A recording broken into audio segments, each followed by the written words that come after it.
Good evening, I'm Alex Wilson. A Heartland County is dealing with disputes over hunting dogs and property. KTVO's Stephen Seeley has followed the story since the beginning and has been in the trenches with the hounds.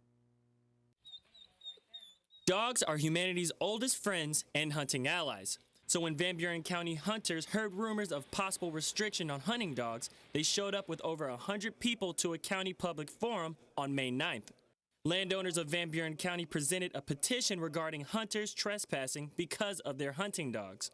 Well, I really don't think there's a lot of tension. I think there was a lot of misunderstanding.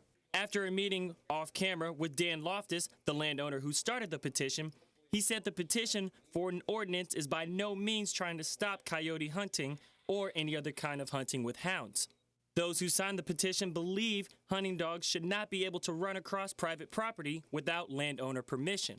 Some common complaints from petitioners were hunters shot through herds of cows, some hunters think they can go wherever they want, whenever they want, and some hunters shot into the woods while guys were hunting deer.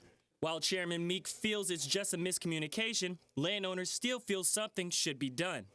And we as the supervisors felt that the state has enough laws that address these issues.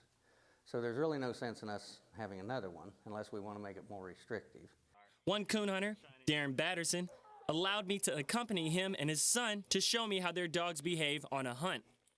Over 90% of the hunters, especially hound hunters, we hunt with permission. We just don't trespass.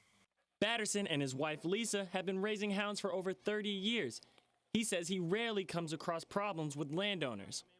I don't trespass at all. If I am, I hurry and get my dogs and get out because it's just easier to ask permission. While running with his hounds, we were on private property, which Batterson had to ask permission beforehand.